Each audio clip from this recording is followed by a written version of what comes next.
Hi guys and welcome back to our channel reveal JK. Now आपने यहाँ पे recently India से related बहुत अच्छी न्यूज़ यहाँ पे सुनी होगी, जहाँ पे बताया जा रहा है कि इंडिया ने यहाँ पे ग्रो किया है 8.4% के जीडीपी के साथ।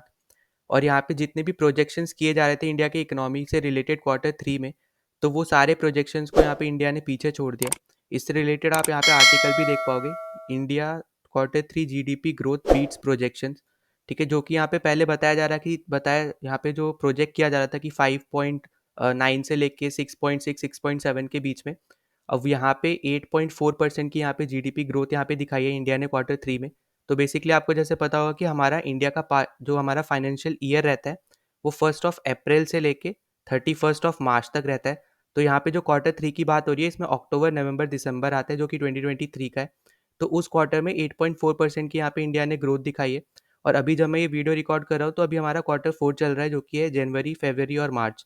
ठीक है, तो ये आपको थोड़ी बहुत इसकी नॉलेज होनी चाहिए कि हमारा फाइनेंशियल ईयर यहाँ पे क्या होता है। और इससे रिलेटेड आगे अगर हम बात करते हैं तो यहाँ पे जो 8.4% का यहाँ पे जो ग्रोथ दिखाई है इंडिया ने, तो इसकी वजह से जो अब यहाँ पे ऑर्गेनाइजेशन जो प्रोजेक्शन करती है, तो उन्होंने अब यहाँ पे जो पहले 7.3% का यहाँ पे प्रोजेक्शन किया जा रहा था, अब उसको बढ़ा के 7.6% का यहाँ पे कर दिया पूरे फाइनेंशियल ईयर का। ठीक है, तो मतलब कि यहाँ पे जो पूरा 12 महीने का जो प्रोजेक्शन है वो पहले 7.3% किया जा रहा था, अब यहाँ पे 7.6% अभी कर दिया है। तो अब यहाँ पे ये हमें पता चलेगा जब हमारे पास लास्ट क्वार्टर की भी डेटा आता है, उसके बाद देखने पे यहाँ पे पता चलेगा कि इंडिया की क्या ग्रोथ रहती है। तो इससे रिलेटेड हम यहाँ पे सब कुछ डिस्कस करने वाले इस वीडियो में, कि इंडिया की इस ग्रोथ वाले टॉपिक से रिलेटेड। और साथ ही साथ अभी आपने लेटेस्ट न्यूज़ भी सुनी होगी कि जापान और यूके रिसेशन में गए, तो उससे इंडिया पे क्या इम्पैक्ट पड़ेगा वो भी हम लोग यहाँ पे देखने वाले हैं। और यहाँ पे शुरू करने से पहले मैं एक नॉर्मल बहुत ही बेसिक सा आपसे क्वेश्चन पूछना चाहूँगा। तो क्वेश्चन आपके पास बहुत सिंपल सा, आपको बताना है कि इंडिया का पहला मैन्ड मिशन का नाम क्या है।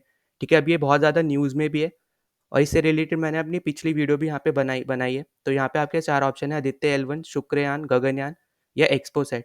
ठीक है, अगर आपको इसका आंसर पता है तो कमेंट में दे देना। और मैं आपको रिकमेंड करूँगा कि मैं यहाँ पे आई बटन पे लिंक दे दे रहा हूँ यहाँ पे पिछली वीडियो का, तो वहाँ पे मैंने अच्छे से इस मिशन के बारे में बताया। और यहाँ पे अभी रिसेंटली एक क्यों न्यूज़ में वो भी बताया, तो आप वहाँ पे भी जाके देख सकते हो। ठीक है, फिर अगर हम यहाँ पे आगे बात करते हैं, तो यहाँ पे जो इंडिया का, जैसे मैंने आपको बताया था कि 7.6, अब यहाँ पे रिसेंटली यहाँ पे बताया जा रहा है कि अब ये प्रोजेक्ट कर रहे हैं 7.3 से 7.6 यहाँ पे कर दिया है। और इसी के चलते यहाँ पे पीएम मोदी ने भी यहाँ पे इंडिया और इंडियंस को यहाँ पे कॉन्ग्रेचुलेट भी किया था, और साथ ही साथ ये यहाँ पे दिखाया था, बोला था कि ये इंडिया की इकोनॉमी की स्ट्रेंथ और पोटेंशियल दिखाता है। ठीक है, अब स्ट्रेंथ इन द सेंस इसलिए दिखाते हैं क्योंकि अभी आपने, जैसे मैंने आपको ऑलरेडी बताया कि अभी हाल फिलहाल में G7 कंट्रीज़ में जापान और यूके रिसेशन में चल रहे हैं। ठीक है, यहाँ पे मतलब कुछ ही महीनों में ही आपको देखने को मिलता है कि G7 में से कोई ना कोई एक कंट्री आपकी रिसेशन में जाती है। जैसे सबसे पहले हमने देखा था कि जर्मनी गई थी, फिर अभी जर्मनी थोड़ा ब्रेक इवन में चल रही है, तो अभी उसके बाद हमने न्यूज़ सुनी थी यूके की, फिर अब हम सुन रहे हैं जापान की। और जापान जो पहले यहाँ पे थर्ड पे हुआ करती थी, अब धीरे नीचे आके वो फोर्थ लार्जेस्ट इकोनॉमी पे आ गई है। तो इसलिए भी यहाँ पे हमें देखने को मिल रहा है कि इंडिया की जो यहाँ पे ग्रोथ हुई है इस क्वार्टर में, बहुत ज़्यादा इंपॉर्टेंट है और बहुत ज़्यादा गर्व की बात है इंडियंस के लिए भी। ना यहाँ पे आप आर्टिकल देख सकते हो, न्यूयॉर्क टाइम्स का आर्टिकल है, तो यहाँ पे क्लियरली इन्होंने भी यहाँ पे बताया कि जापान की जो इकोनॉमी है वो यहाँ पे रिसेशन में जा चुकी है, और जिसकी वजह से जो ये पहले थर्ड नंबर पे हुआ करते थे, अब ये फोर्थ नंबर पे आ गए यहाँ पे जीडीपी के हिसाब से अगर हम बात करते हैं। और इससे रिलेटेड आप यहाँ पे भी देख पाओगे, विकीपीडिया से मैंने ये इमेज उठाई है।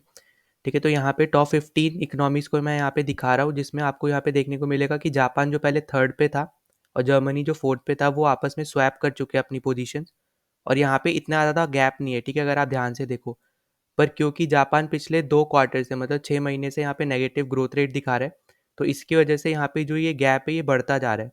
ठीक है, इसलिए आपको देखने को मिल रहा है कि जापान यहाँ पे फोर्थ नंबर पे आ चुका है, और खासकर यहाँ पे यूके भी रिसेशन में अभी है थोड़ा बहुत। ठीक है, जो कि बहुत ज़्यादा पहले था, अभी हल्का सा आप बोल सकते हो कि ब्रेक इवन की तरफ यहाँ पे बढ़ रहा है, पर अभी भी वो रिसेशन में है। तो यहाँ पे यूके और जापान दोनों ही अभी फिलहाल में रिसेशन में चल रहे हैं, जो कि G7 के मेंबर्स हैं।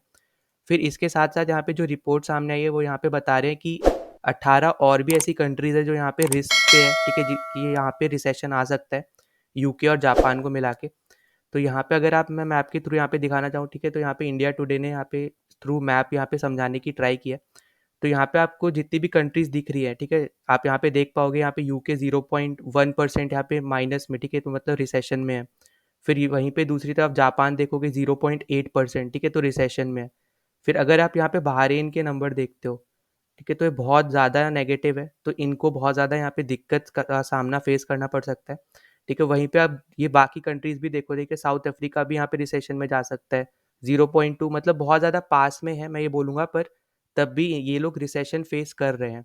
ठीक है? बहुत ज़्यादा नहीं फेस कर रहे, पर अभी भी ये लोग कर रहे हैं फेस। वहीं पे अगर आप यहाँ पे देखो ऊपर, अगर आप मार्कर्स के थ्रू समझना चाहो, तो यहाँ येलो में जो कंट्रीज़ हैं यहाँ पे जो बताया जा रहा है कि इस महीने, मतलब आप ऐसा समझ सकते हो कि 2024 के फर्स्ट क्वार्टर में ये लोग रिसेशन में जा सकते हैं। वहीं पे जो ऑरेंज में है, जैसे कनाडा है, वो यहाँ पे बताया जा रहा है कि 2023 से रिसेशन में है, और जो रेड में है वो ऑलरेडी यहाँ पे रिसेशन में ही है, जैसे फिनलैंड है, यूके, जापान। ठीक है? तो ये सब कंट्रीज़ आप यहाँ पे अगर देखो, और अगर मैं बात करता हूँ कि इन सब के रिसेशन से जाने पे इंडिया पे क्या इम्पैक्ट पड़ेगा, तो यहाँ पे अगर आप देखोगे तो यहाँ जितनी भी कंट्रीज़ है, ठीक है, ये सब रिसेशन में है। और यहाँ पे यूके खासकर, ठीक है, जर्मनी, जापान, ठीक है, और साउथ अफ्रीका जो मैंने आपको यहाँ पे मैप में दिखाया, तो ये जितनी यहाँ पे कंट्रीज़ है, सब यहाँ पे 10% से ज़्यादा आप मान सकते हो कि एक्सपोर्ट्स यहाँ पे इंडिया के होल्ड करती है। ठीक है? मतलब इंडिया 10% से ज़्यादा एक्सपोर्ट इन सब कंट्रीज़ को करता है, जिसमें 11.4 बिलियन यूके है, फिर 10 billion Germany, 8.5 south Africa, 5.5 Japan. ठीक है? तो बेसिक सी बात है, अगर इनकी इकोनॉमी रिसेशन में जाएगी तो ये कम से कम इम्पोर्ट करेंगे, और जब ये कम से कम इम्पोर्ट करेंगे तो ऑब्वियस सी बात है इंडिया के एक्सपोर्ट पे यहाँ पे खतरा आएगा। इंडिया के एक्सपोर्ट्स यहाँ पे कम होएंगे, और इससे इंडिया की भी इकोनॉमी पे इम्पैक्ट पड़ सकता है। ठीक है? तो इसलिए यहाँ पे अब देखना ये ज़रूरी होगा कि इंडिया क्या स्टेप्स लेता है इन सब के साथ मिलके, या ये सब यहाँ पे क्या स्टेप्स लेते हैं अपनी इकोनॉमी को अच्छा करने के लिए।